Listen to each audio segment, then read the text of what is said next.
Join us this new year for new conversations at the Commonwealth Club.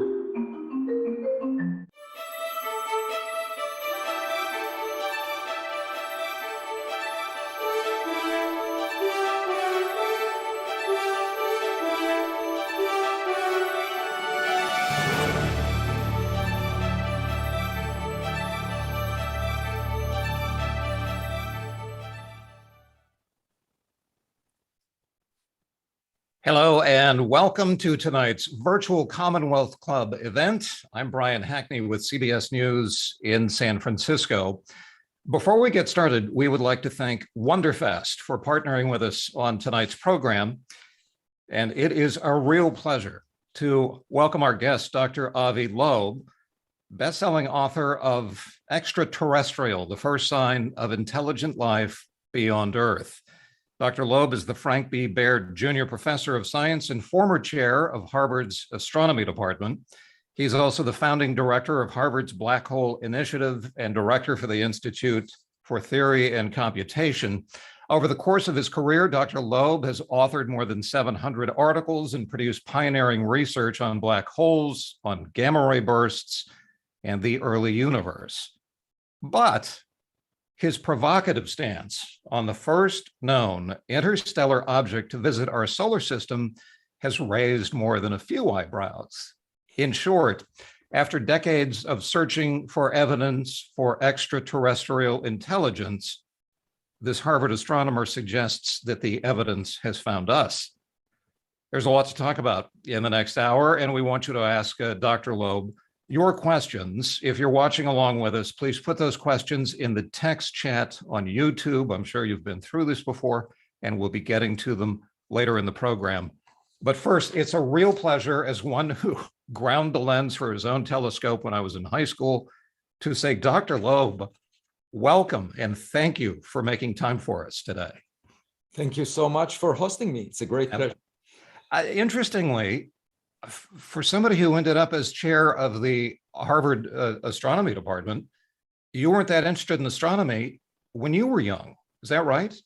Yeah, that's correct. You can think of me more as a farm boy than as a Harvard astronomer. That would be a better title, because I grew up on a farm, and that led to two things. First, I was connected to nature much more than to people. So I don't have any footprint on social media right now.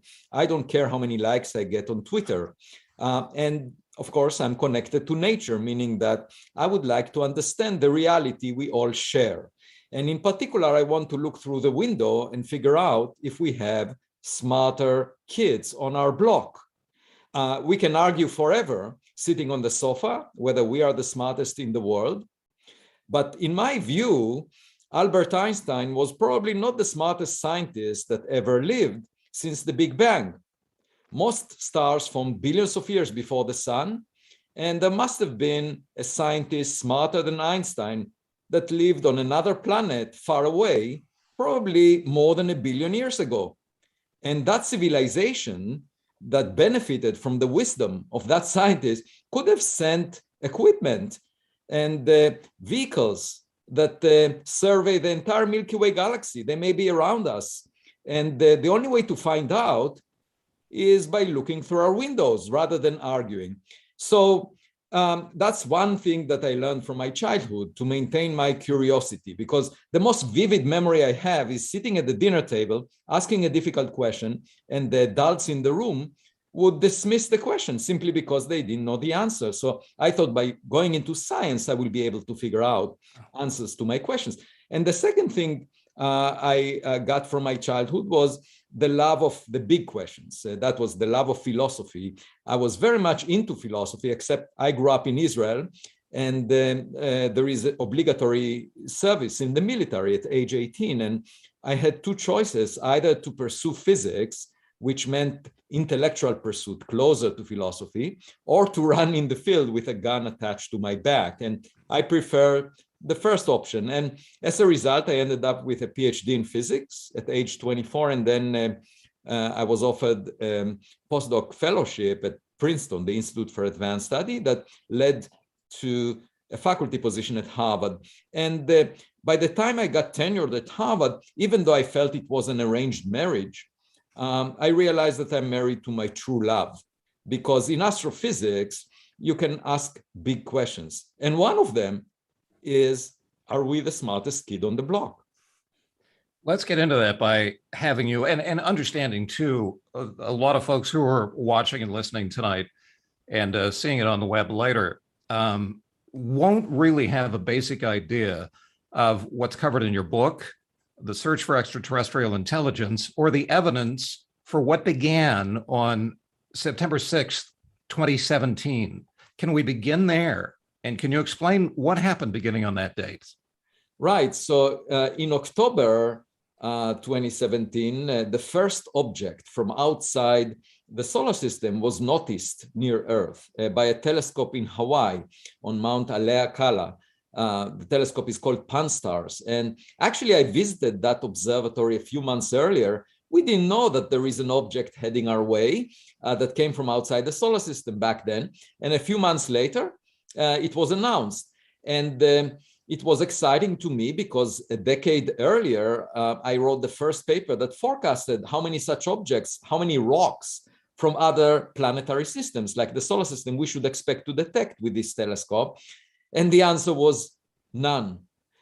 So the fact that we detected was quite exciting. And of course, the astronomers said, oh, well, it's probably a comet, because comets are those icy rocks that exist in the outskirts of the solar system. So they are very loosely bound to the sun. And every now and then, one of them comes close to the sun and the ice evaporates and you end up with a cometary tail, a trail of gas and dust following around the object. And right. There was nothing around this object that looked like a comet we have seen before. So the unusual thing is it didn't look like a comet, didn't look like an asteroid, just a bare rock. And I can get into more details. But so it was really remarkable that the first object we find from outside the solar system does not look like anything we have seen before. The reason just to clarify that I mentioned September 6th is I think that was when the object intersected the solar plane.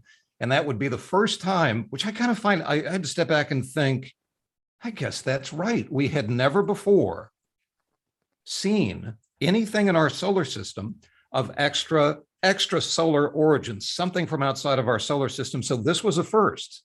Right. And the way we could tell that it came from outside the solar system is that it was moving too fast to be bound to the sun. So, of course, we were looking at the time, the Pan-STARRS telescope was designed to find objects that may hit the Earth. NASA was tasked by the US Congress to find 90% of all objects bigger than 140 meters, the size of a football field, that could come very close to Earth or hit it, because we still have a trauma from 66 million years ago when the dinosaurs went extinct. The Chicxulub impactor basically created a catastrophe here on Earth, and we want to avoid that. So unlike the dinosaurs that were very arrogant and were not very smart, they couldn't design telescopes, we can warn ourselves. And that's what the Pan-STARRS telescope was aiming to do. So it was looking for objects moving roughly at the speed that we expect from objects in the solar system. There came Oumuamua, which means a scout in the Hawaiian language, this object that was discovered, and it was moving faster, but not much faster. It's possible there are objects moving close to the speed of light. Astronomers would never find them because they would think, oh, something is wrong with the telescope. They're not sampling the sky that often. So what I'm saying is we were looking for something familiar. Then we saw something that came from outside the solar system. So the first assumption would be to say, well, it came from another star that has rocks around it, just like the sun has. It didn't look like those rocks that we have seen before in the solar system. So that was by itself remarkable. And then, who knows how many other objects are out there, because we could see only an object the size of a football field, okay? And NASA never launched any spacecraft as big as a football field, okay? And there might be a lot of smaller objects passing by. We just don't know. So You determined just from its trajectory, from its velocity, and from its hyperbolic orbit that this was from outside the solar system. This is October 2017. It was a tiny, tiny little speck on the Pan-STARRS telescope image. When did you first go, wait a minute, there's something unusual that's happening with this object? Well, that was in June 2018, when a team of astronomers reported that this object is pushed away from the sun by some mysterious force. Now, it didn't have a cometary tail, therefore it couldn't be the rocket effect that you see in comets. So the question was, what is pushing it? You know, if it's just bare rock that is not evaporating, how come it's being pushed away from the sun? And in addition to that, we knew that the amount of light, sunlight reflected from the object changed by a factor of 10 as it was tumbling every 8 hours. That meant that the object has an extreme shape. And when trying to fit the variation of light, the best fit was obtained with an object that is flat, pancake shaped, not like that cartoon image that an artist produced of a cigar shaped object. It was more like a piece of paper tumbling in the wind. And when you look at a piece of paper sideways, even though it's flat, you see it like a cigar, okay, when it's sideways. So that's why the artist had that impression. But the point is, this was a very unusual object in terms of its shape, and then it was pushed away. And at that point, I said to myself, well, it's just too much, okay? At that point, I said, what could push it? And the only thing I could think of is the reflection of sunlight. But in order for that to be effective, the object had to be very thin. Ordinarily, we would think, and I think that some other scientists believe that the object was comet-like, and that, well, somehow material is boiling off of this as it does off of comets and give it a little bit of a push. But what you're saying is this object was deviating from plain old Newtonian mechanics. And you're going, this is not following the trajectory we would predict. Okay, that happens with comets. And yet this was not comet-like, correct? Right. And also, if you wanted to give it the appropriate push using standard cometary evaporation, about 1/10 of the mass of this object had to evaporate. So a substantial fraction of it. And we would definitely see it if it was a regular comet. And the Spitzer Space Telescope looked very carefully around this object, didn't find any traces of carbon-based molecules. So the limits were very tight, and it couldn't be a standard comet. So what did my colleagues do? They said, it must be a natural object. After I said it may be artificial, they said, no, it must be a natural. And there was actually a group of experts, and I call them experts, quote unquote, because they insisted that it must be natural in a review paper that was published in the Nature Astronomy magazine, a very prestigious journal. And then a few months later, some other team said, oh yeah, it is possibly natural as long as it's made of pure hydrogen. So because hydrogen is transparent, we can't see it, so it evaporates, and perhaps that's what it is, a chunk of frozen hydrogen iceberg. We've never seen something like that. We don't know if nature makes hydrogen icebergs, but I wrote a paper afterwards saying such an iceberg would evaporate very quickly. Hydrogen can evaporate just by absorbing starlight, and it wouldn't survive the journey. So then another team said, oh, maybe it's a cloud of dust particles that is very lightweight and 100 times less dense than air. And it just floats out there and reflects sunlight and therefore getting pushed.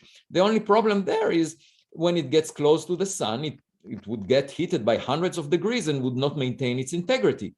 So then there was another suggestion. Maybe it's a nitrogen iceberg that was chipped off the surface of a planet like Pluto.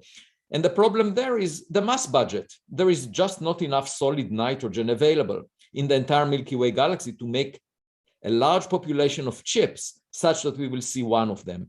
So for each of these cases, there was an issue. And I suggested that it's a very thin object that reflects sunlight and therefore gets pushed. And in September 2020, 3 years later, there was another object discovered by the same telescope in Hawaii, and it was given the name 2020 SO, and it shared the same qualities as Oumuamua in the sense that it was pushed away from the sun by reflecting sunlight, no cometary tail. But within a few weeks, the astronomers realized, oh, actually, if we trace the trajectory back in time, it came from Earth. It's actually a rocket booster from 1966 that NASA launched, and it had thin walls. We know that we produced it, therefore it's artificial. So the question that came to my mind is, who produced Oumuamua? And the way I thought about this entire experience of my colleagues arguing it must be natural without knowing what natural means, and then coming up with another rock of a type that we've never seen before, it reminded me of a story of a cave dweller that finds a cell phone, okay? So when the cave dweller looks at the cell phone, he would say, well, it's shiny, it doesn't look like any rock I've seen before. So, maybe it's a rock of a type I've never seen before. But of course, if he presses a button, he would realize that it can record his voice, and then it's not a rock. And if you think about a cave dweller visiting New York City or Manhattan, after that experience, coming back to the tribe, that cave dweller will talk about what had been seen, but would not be able to reproduce that. It would be like magic. I mean, it will become a myth, a story, a legend. And, for us to understand what another technological civilization might have produced 1 billion years ago, it might be very challenging. But the first thing for us to do is figure out whether it's natural or artificial in origin. Are we likely to gather any more evidence about Oumuamua, or have we gathered all the evidence there is to gather? Well, the problem is by now it's 1 million times fainter than it was close to us, so we can't really see it, and we cannot chase it. It's too far away. Yeah, I'm thinking more about going back and canvassing, all of the satellites, everything that we had that might have intersected its field of vision. Well, that was done, and that's the information we have. It's just not enough. They say a picture is worth 1,000 words. In my case, a picture is worth 66,000 words, the number of words in my book, Extraterrestrial. I wouldn't need to write the book if we had just a single image of this object of the type that the artist illustrated. And that's actually my objective right now. I'm leading a project called the Galileo Project. And one of its goals is to design a space mission that will rendezvous with the next Oumuamua. It's sort of like going on a date, and you like the person, but then the person disappears, okay? So then you're trying to date the next Oumuamua. And that could be expensive, actually, because sending a space mission to come close to the next Oumuamua would cost at least $500 million. So you have to select very well who you are dating. But that's within the realm of possibilities, and that's what the Galileo Project aims to do. That's one branch of the Galileo Project. There is a second branch, which is to study objects closer to Earth, that the government was talking about in a report delivered by the Director of National Intelligence to Congress in June 2021. And as a result of that, President Biden signed into law in December 2021 a new office in government that will start operations in June this year. So the government is putting money into the assembly of data on unusual objects that it cannot figure out the nature of. And I'm just saying scientists should attempt to explain the nature of these objects. This is an obligation that we owe to society, to the government, to figure out, to clear up the fog, to use telescopes to get more data. And it's not a philosophical question. It's just a question of getting better data. Just like Galileo Galilei argued. He told the philosophers at the time, 4 centuries ago, look through my telescope and you'll realize that the Earth moves around the sun. And they said, no, we don't need your telescope, and they put him in house arrest. Today, they would have canceled him on social media. And my point is, it doesn't really matter what these philosophers said. If you were to ask them to design a mission that will get to Mars, they would never get there because they thought that Mars moves around the Earth, okay? So reality is whatever it is. Nobody remembers those philosophers today, even though they were much more powerful politically relative to Galileo at the time. Reality is whatever it is. If we don't look through our windows, our neighbors will not go away. In the course of your book, you had discussed the odds of this being a natural object, and I believe those odds ended up at somewhere between 1 million to 1 billion to 1, or even more than that. That's the odds of it being a natural object. But is there any way, and correct me in any of this if I'm wrong, but is there any way in calculating the odds that it came from an intelligent extraterrestrial civilization? Well, so I follow the method of Sherlock Holmes, the fictional detective, in the sense that, just like in the story about the cave dweller, it's not clear that we will figure out the nature of an artificial object if the technological gap is too big. If the gap is relatively small, we can figure it out. If they were at roughly the same technological stage as we are, for example, we sent out Voyager, and in 1 billion years, someone may find it. And, if they are at the same stage as we are right now, they would understand what it was meant for. But if the gap is huge, if the gap is 1 million years or 1 billion years between the civilization that developed those technologies and us, we wouldn't be able to figure it out. But my point is, we don't need to figure it out. All we need to do is follow Sherlock Holmes, basically put the possibilities on the table. So what are the possibilities? Either an object is natural. It's a rock, it's a bird if you find it in the atmosphere, or it's an atmospheric phenomena in the atmosphere, like a lightning or something. So you look at these possibilities and you basically get good enough data that would rule them out. You are definitely sure it's not a bird and it's not a rock, okay?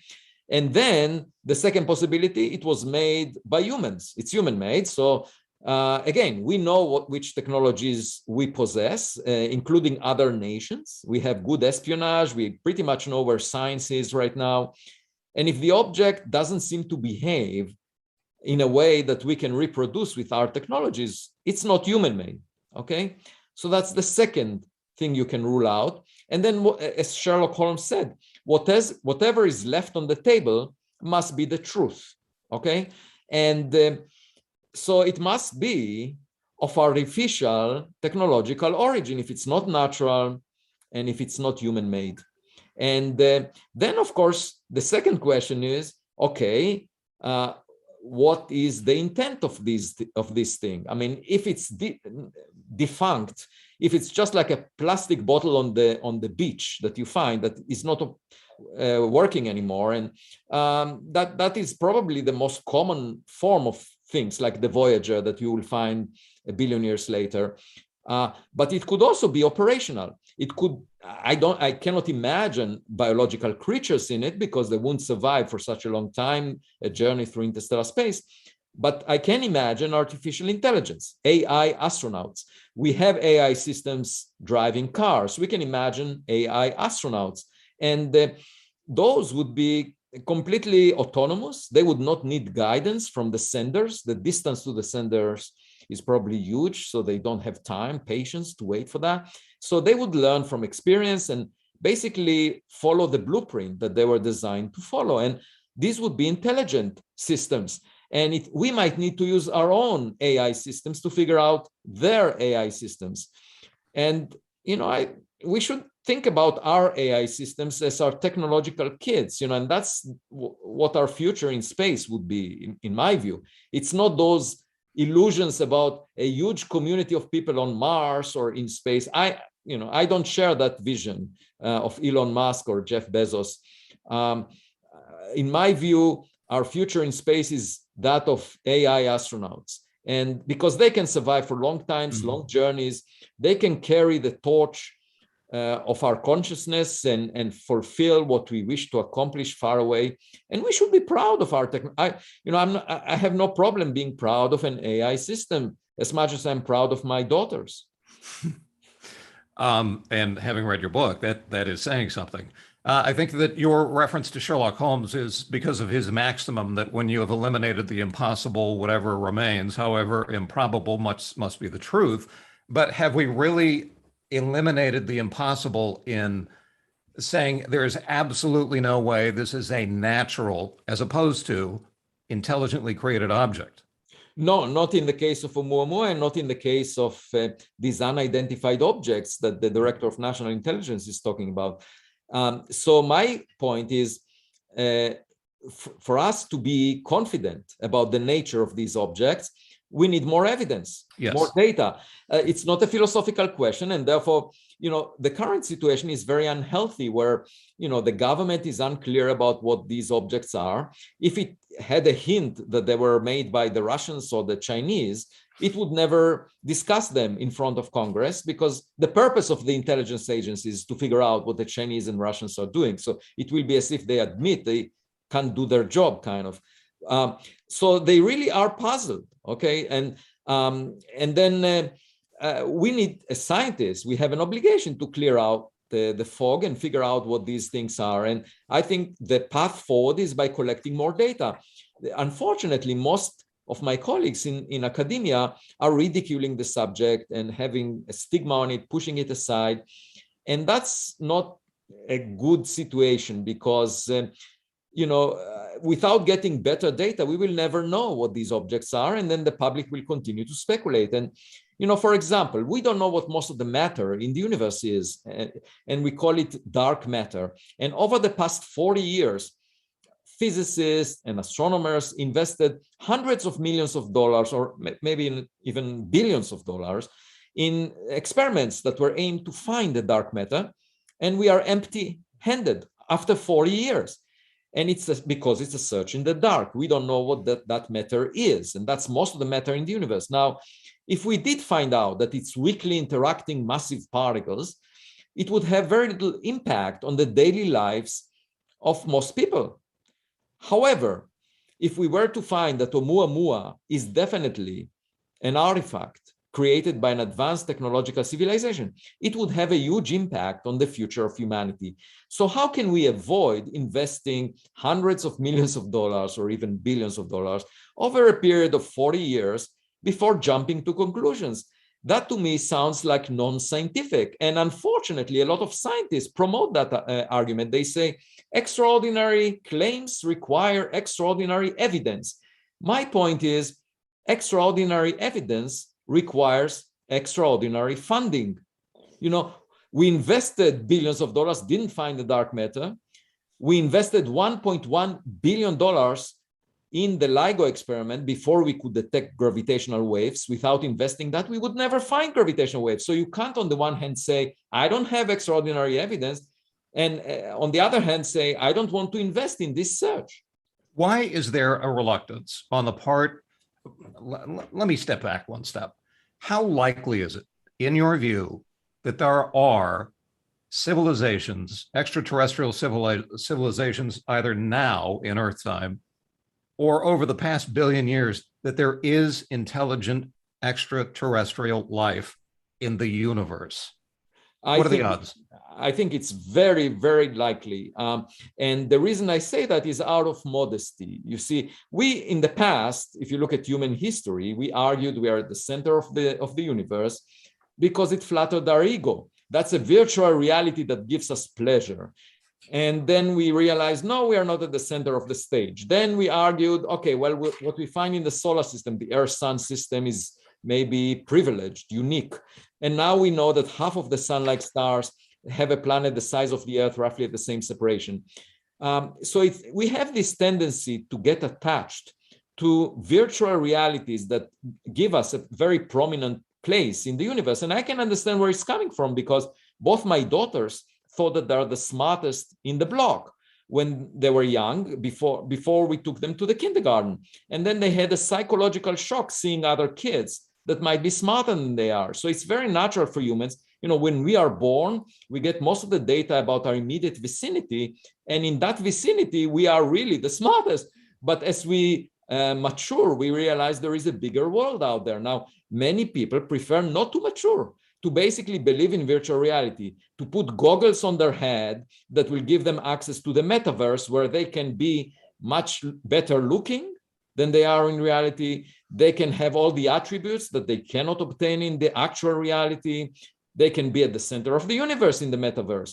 This is a natural tendency, and it's not a new phenomenon. It started a long time ago. And that's also the motivation for taking recreational drugs, where you feel much better about yourself if you're not witnessing the actual reality. But as a scientist, I really want to see the pimples on the face of reality. I don't want any makeup. I'm in love with the reality that we all share, and I want to figure it out by getting more information about it. If you are in love with the subject, you want to know as much as possible about this subject. That's real love. Rather than imagining things that provide us pleasure about that subject. But do you think scientists are susceptible to that frame of reference as well, where they don't even want to consider a search for extraterrestrial intelligence because it somehow offends their sensibilities? Well, yeah. So that what I mentioned before, our natural tendency to feel privileged, superior, that's one aspect of it. A second is that a lot of people work for years, or decades to become experts. And that includes scientists. They establish a reputation of knowing all the facts on a subject such that they are considered an authority. So imagine someone that for decades worked on rocks in the solar system, and then you come and say, well, this doesn't look like the rocks we've seen before. Maybe it's not a rock. And that offends the expert. The expert wants to portray an image of someone who knows the answer based on the past knowledge. The expert doesn't want to be surprised, doesn't want to risk the reputation by considering something that is outside the realm of what we have witnessed before. But if you just think about a century ago, we discovered quantum mechanics. That was completely unexpected. It was provided to us by experiments. And even Einstein had problems understanding the true meaning of quantum mechanics. He was talking about spooky action at a distance, which turns out to be real, and he was wrong. And so my point is, we need to think of ourselves as students, and nature is teaching us. And the only way for us to learn is first be modest, not be arrogant, not think we know the answer in advance without looking through our telescope, without looking through our windows. And the second is, doing the experiments that provide us with that evidence. That's the way to learn. And I'm at the end of this week, I will become 60 years old. And the biggest lesson that I've learned in 60 years, I learned actually 3 lessons, but the biggest among them is how important it is to stay modest every morning when you wake up. Rather than being proud of your past accomplishments, just think about how much time is left for you to live on this earth, and try to make the best out of it, rather than reminisce about the accomplishments of the past and regard yourself as an expert and pretend that you know the answers in advance. All of these maneuvers may impress your colleagues. You may get more likes on Twitter, but it would not bring you to a better understanding of the reality that we all share. So I think it's really important to learn. It's really important for us to be modest. That's the first thing that we need to learn. It took me a while to figure this out. It's not as if, at a young age, it was obvious to me. And I'm just giving you my most important lesson. I have 2 more, but we can get into them afterwards. Well, to return to kind of an overview of Oumuamua before we leave it behind, because there are some other things that I do want to get to, but the ISSI, the International Space Science Institute, came to a conclusion in 2019 that said that we find no compelling evidence to favor an alien explanation for Oumuamua. Why would they, this is a scientific organization, is the suggestion that they just weren't willing to consider your explanation? Yeah, so they basically declared that the object must be natural. And that was a few months before another team claimed that it should be a hydrogen iceberg. It's natural, but it's a hydrogen iceberg. And then another team claimed it's a cloud of dust particles, a dust bunny. And then another team claimed it's a nitrogen iceberg. So my point is, if it was so obvious that the object is natural, how come the ISSI did not suggest that it's a hydrogen iceberg, a nitrogen iceberg, or a dust bunny? They did not mention these possibilities. They just said it's natural. And to me, if that was obvious that it's natural, then these other teams should not have published their papers. And they published their papers in the subsequent year. So it shows how, unjustified is the claim that it's a natural object, because the only way to explain it as a natural object is to imagine something we've never seen before. We've never seen a nitrogen iceberg. We've never seen a hydrogen iceberg floating in space, or a dust bunny. And, it reminds me of the story about a book written in the 1930s about 100 authors against Einstein's theory of relativity. So Einstein was asked about this book, and he said, why would you need 100 authors? If there was a good argument against my theory, one author would be sufficient, And I say the same thing. Why do you need an organization, ISSI, of a group of people coming together to establish a view out of authority? It's enough for one of them to find a simple explanation to all the anomalies of Oumuamua. And they did not provide that explanation. And the proof is that months later, 3 other groups had to write scientific papers, and not just one, but multiple papers, each of these groups, suggesting something that we've never seen before. So, but an interstellar object to our solar system had never been seen before either. So could that also not have characteristics that are just brand new to us? No, because if you think about the solar system, the periphery of the solar system is the so-called Oort cloud. Mm-hmm. It extends halfway to the nearest star, and it's made of those Lego pieces, the rocks that were left over as the building blocks of the planets that we have in the solar system. Now, if a star passes by, and there are plenty of stars, right now there is a star passing by the solar system, and in the past there were stars passing through the solar system, not just near the solar system. So any such passage would dislodge some of these rocks into interstellar space because they are very loosely bound.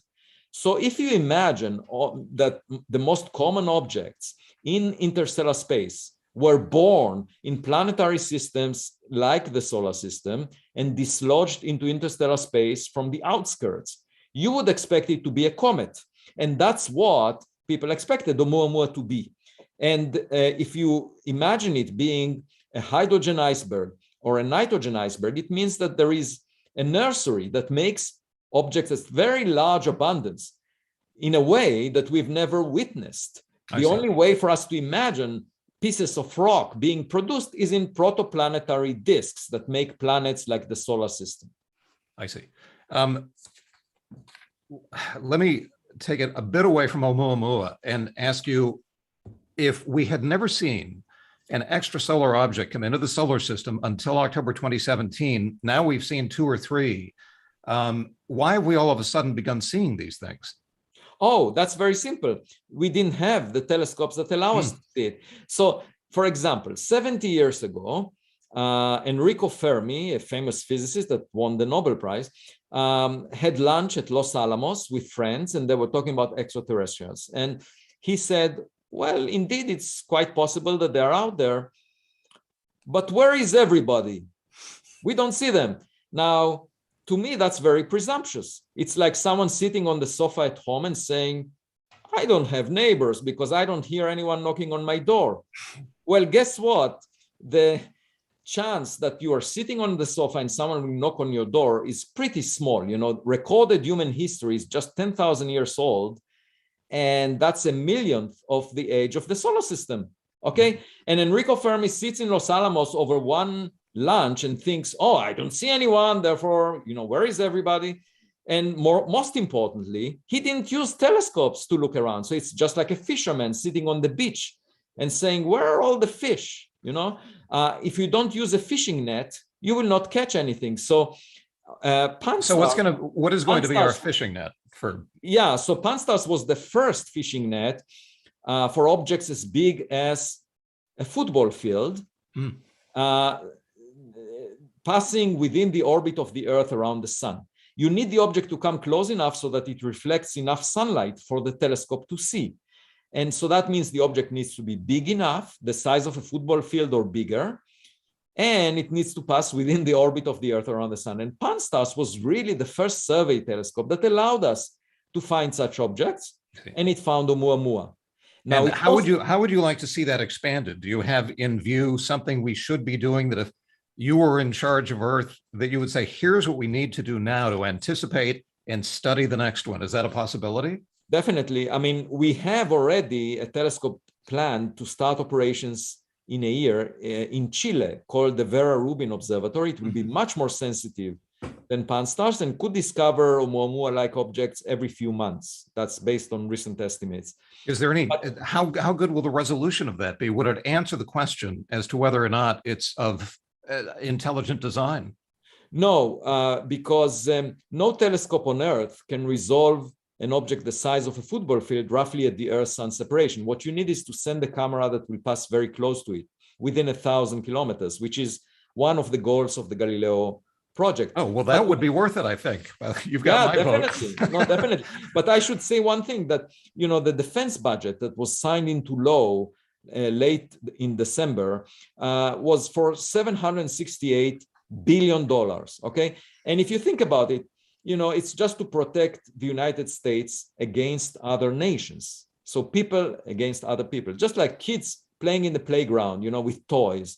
And imagine those kids seeing a car passing in the street. That would be amazing to them. There must be something going on far away from this playground.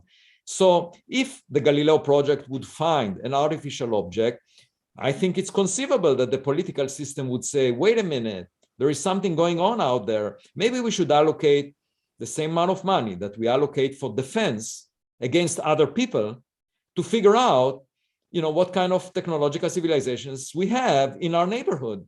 And that would mean $1 trillion a year. That's thousands of times more than allocated to any major scientific project, thousands of times more. So imagine, suppose we put as much attention to our neighbors as we put to our human neighbors, so to speak, we would have thousands of times more money to science. And then what would we do with it? Well, obviously, we would build much bigger telescopes and send probes into space that could look around and check what is in our neighborhood. And I don't think it's far-fetched. You know, I think if we do find evidence, you know, we're taking a path that was not taken, like in the poem of Robert Frost. And that made all the difference to Robert Frost. In my case, the advantage of taking the path not taken with the Galileo project is that there may be low-hanging fruit out there. Nobody took that path. There was never a scientific project of building telescopes to find the nature of objects that come close to Earth and find out whether they are technological in origin. There was never such a scientific project. So there is a chance we will find low-hanging fruit, simply because nobody picked up those fruits and nobody walked in that path. Just to set out the probabilities, not that I think that we can settle on a specific number, but I think in the Milky Way galaxy, there's something like, is this right, 50 billion Earth-like in terms of temperature distance from their own star, 50 billion solar systems just in the Milky Way that have Earth-like characteristics? Yeah, but the issue is, I think the biggest issue is, how long will our civilization survive? You know, as a result of, for example, self-inflicted wounds, you know, can destroy us. And usually, when you ask yourself, how much time do I have left? You are roughly in the middle of your life. You know, that's the most typical situation. In your first day as a baby, you have very small chance of asking this question, 1 in 10,000, because there are 10,000 days in the life of an adult. So most of the time, you are likely to be in the middle of your life. And if we are in the middle of our technological life, we just have a few more centuries to go, and that's it.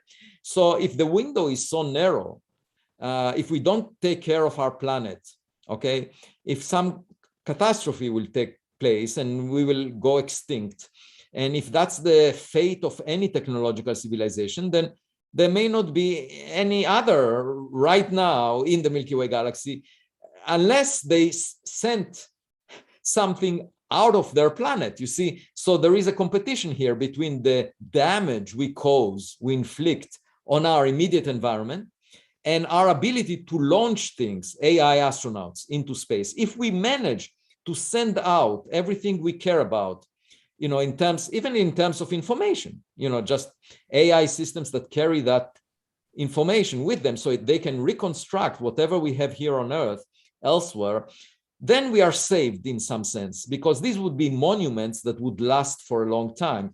I'm really disappointed, and I should say embarrassed, by what we sent with New Horizons. The New Horizons mission was aimed to visit Pluto, okay? And the scientist who discovered Pluto is Clyde Tombaugh, and therefore they put a box inside, NASA put a box inside New Horizons that carried 30 grams of the ashes of Clyde Tombaugh to commemorate him.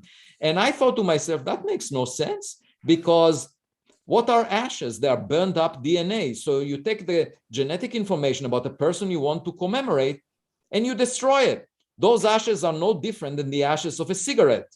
And if an extraterrestrial would find this box, it would be really embarrassing. So, because that extraterrestrial would say, what is this primitive ritual that humans have? And actually, it's their scientific organization, NASA, that sent it. So they must be proud of these primitive rituals of destroying the genetic information on a person they want to commemorate. So my idea is to send a spacecraft that will overtake New Horizons and will just apologize for that box and say, don't worry about it. Well, I mean, I believe on Voyager 1, there's a recording of Johnny B. Good, and I don't know if that's good or bad, but well, I would argue that any music from the 60s is not as good as music we have now. Well, that's just a whisker of time. So the suggestion, if I'm following you on this, is that what we saw in October 2017 could have been a solar sail from an advanced civilization that may not even exist. In fact, probably doesn't exist anymore, but it's an artifact of their own technology and their own civilization. And you're suggesting we should be set up to receive these, to detect the next one and to determine yay or nay, natural or non-natural. Is that basically right? Yeah, exactly. And we should collect enough evidence to convince us.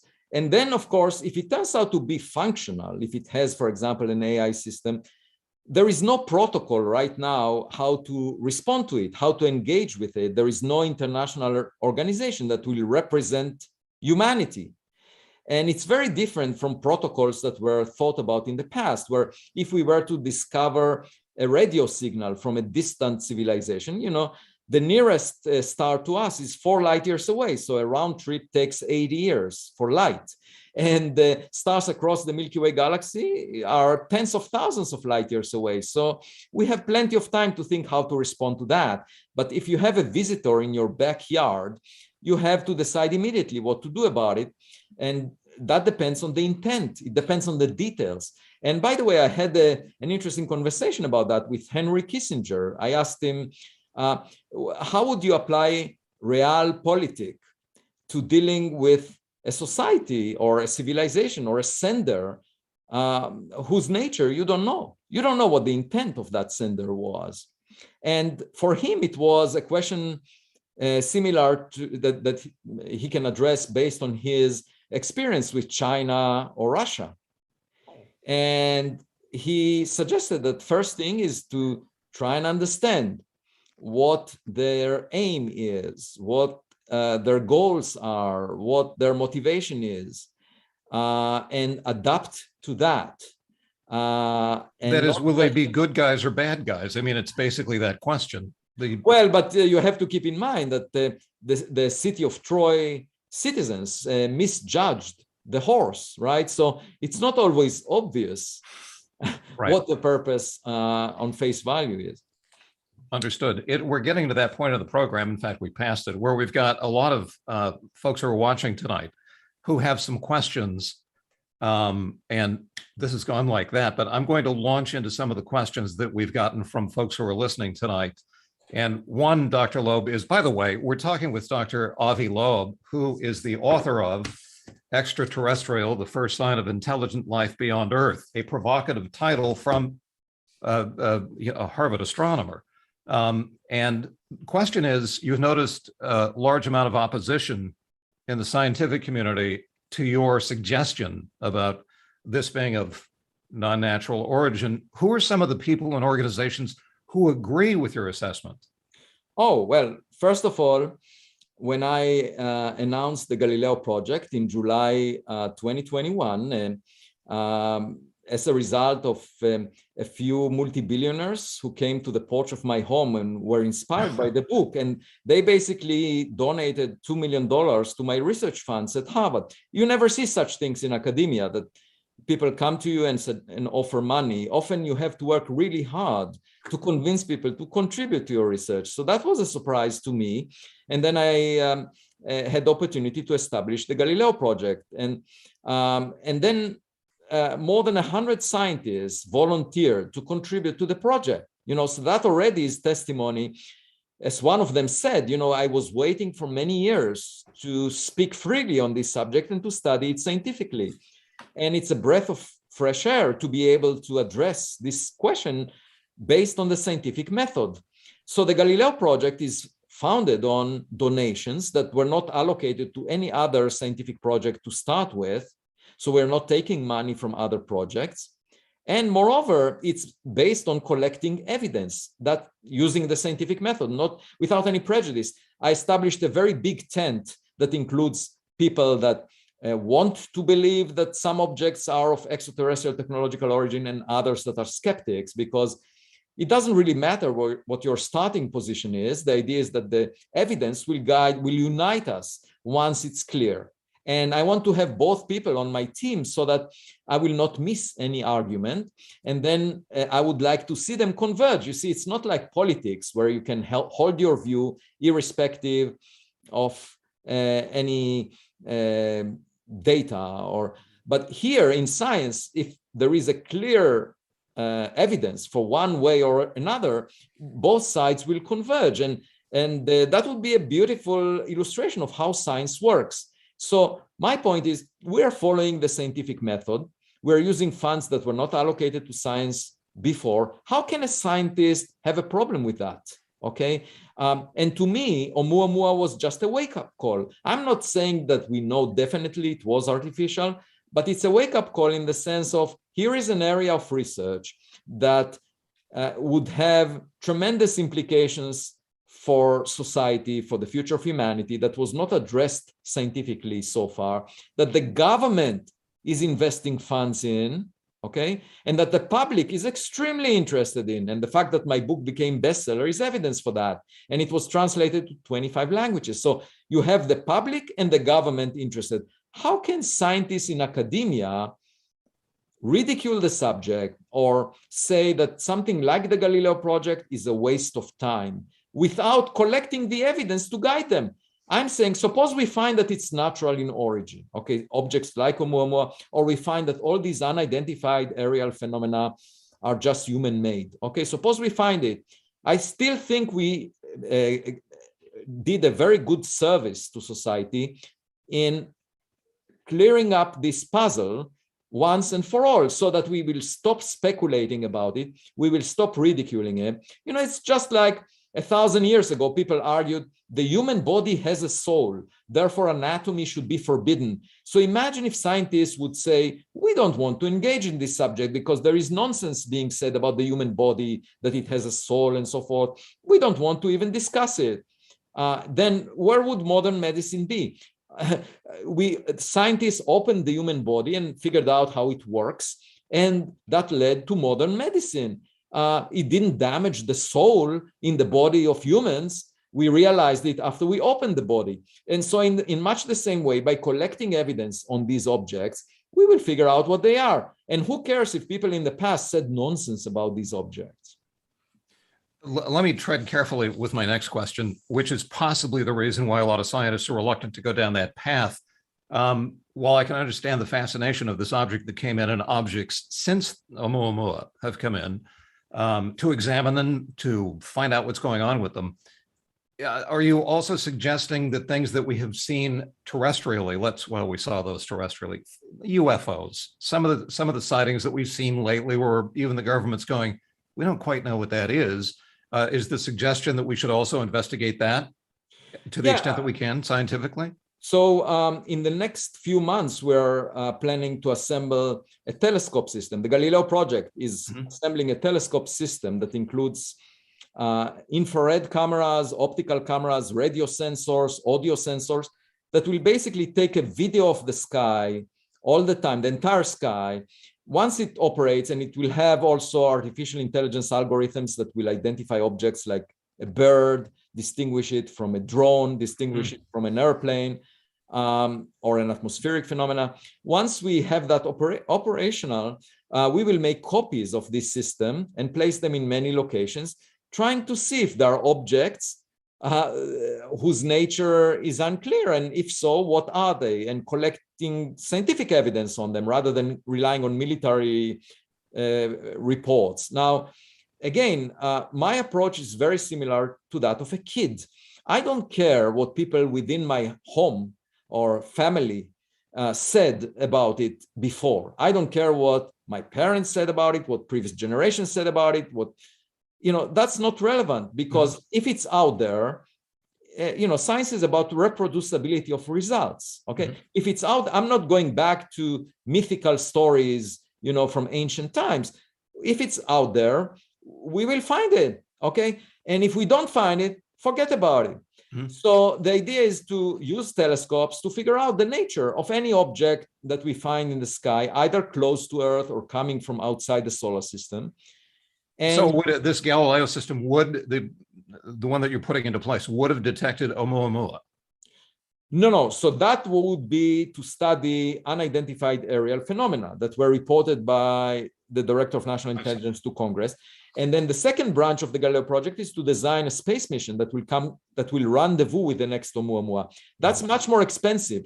The first task would cost about $100 million. The second task could cost somewhere between $500 and $1 billion.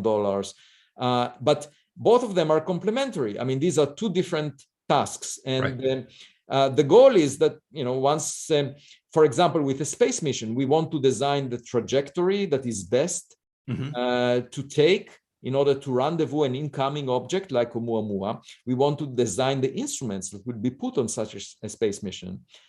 And so that takes time. And in the coming months, that's what we aim to do. And my hope is that within the coming year or two, we'll start having data that will tell us something about, at least about the unidentified aerial phenomena. At the same time, the government will have an office, assembling data that was collected by military personnel. And most of the data is classified. And I'm not waiting for that data to be released, because it's just like Samuel Beckett's play, Waiting for Godot. If you wait for the government to release and declassify data, you can wait forever. And it makes much more sense to collect your data on your own. Just like a kid wants to figure out the world, the kid goes out and looks at things and tries them and learns on his or her own. And I think that is the attitude that science should adopt. And so we are building our own telescopes. We will the sky is not classified. It's only the instruments that the government was using. So we will figure out what is out there. Okay, I have to ask you two questions. How often would an Oumuamua-like object, something from outside of our solar system, an interstellar object, how often would we expect to see something like that once we have this in place, and the Pan-STARRS system is already in place? And once we have, if we had the intersection with it, spending the money that we'd need to spend to send a probe out there, would it answer your question as to whether it was natural or non-natural? Yes. So for the first question, if we continue to use Pan-STARRS, we found Oumuamua after a few years. Okay. And so the expectation is that every few years we'll find one. Okay. It's just like going to the kitchen and finding an ant. If I find it on a small portion of the file cabinet, I know that there must be many more ants out there, because I surveyed just a small portion of the cabinet. Now, the Vera Rubin Observatory will be much more sensitive than Pan-STARRS. It could discover many more Oumuamua-like objects, so once every few months. Now, this assumes that they are random, that it's not as if we had one by chance and that's it. That there are, coming. There is a population out there, and we saw sort of a typical member of that population. And by the way, if they are on random trajectories, then there should be a quadrillion of them in the solar system right now, given the statistics about Oumuamua. So a quadrillion is 10 to the power 15, because they're moving relatively slowly. It takes time it takes tens of thousands of years for them to cross the entire Oort cloud. So there are plenty of them within the solar system right now. Unless it was a directed equipment that was meant to visit the habitable zone of the solar system to figure out if there is life, intelligent life in it. If it was that kind of a thing, there would be many fewer than I mentioned. I see. And then to the second question, which is, if we had everything up and running and intersected with one of these objects, would it answer your question? Yeah, in fact, we have a demonstration of that. NASA launched the OSIRIS-REx mission that landed on an asteroid called Bennu. Mm-hmm. And it took a photograph of it and took a sample that it will bring back to Earth in 2023. And you could see from the image that it's a rock. You could see it made of sand and some small rocks on top of the big rock. You could tell that. So my point is, if you get close enough to an object, just like OSIRIS-REx landed on Bennu, then you can tell whether it has screws and bolts on it. Okay, and you can even read off the label made on exoplanet Y. Okay, and you can see buttons. You see, personally, I would love to press a button. And in fact, if it's a vehicle, I would love to jump on it and get away from my from all these unimaginative colleagues in academia. Just go to another planet where there might be more open-minded scientists. I take by that you mean that you got a lot of pushback when your opinion first became known that this might be extraterrestrial intelligence. Well, I should say that my wife says that if they ever land in our backyard, she wants me to do two things. One is to leave the car keys with her. And the second is to make sure that they don't ruin the loan when they take off. Now, she also said another thing, since I'm mentioning my wife, I was informed of a tweet about me by a man that said that his wife appears to have a crush on a guy named Avi Loeb because she saw him on TV, and she finds him a sexier version of Anthony Fauci. And so I told that to my wife, and she said, Fauci is a low bar. So my wife keeps me in place. It sounds well. That's the upside of matrimony. Dr. Loeb, we've reached that point in the program where we have time for one last question, and it's a little off topic, or maybe it's not. One of the listeners tonight wanted to know if there is a question that keeps you up at night, something that you hope will be solved or discovered in the next few years. Definitely. There are fundamental questions that we have about the universe. We know about the Big Bang. The universe started at a point in time. We don't know what preceded that. I would like to know if the Big Bang was produced in the laboratory of an advanced civilization. It's a possibility. If we had a theory that unifies quantum mechanics and gravity, we could have imagined how to produce a baby universe in our laboratory. And as I said to two reverends in the Washington National Cathedral on November 10th, 2021, I said, a sufficiently advanced scientific civilization may be a good approximation to what we used to call God. Interesting. Dr. Loeb, it has been a fascinating hour, and I know you have been talking about this for 5 years now, and it doesn't get any less fascinating. We really appreciate your time. Thank you so much, Dr. Avi Loeb, author of Extraterrestrial, the First Sign of Intelligent Life Beyond Earth. Thank you so much for your time. And by the way, a little bit early, happy birthday. Thank you so much. Thank you. We encourage all of you to pick up a copy of the book at your local bookstore. And if you'd like to watch more programs or support the Commonwealth Club's efforts in making in-person and virtual programming possible, please visit commonwealthclub.org/invite. events. With CBS News in San Francisco, I'm Brian Hackney on behalf of the Commonwealth Club. Dr. Loeb, thank you again, and thank you for watching, and we'll see you next time.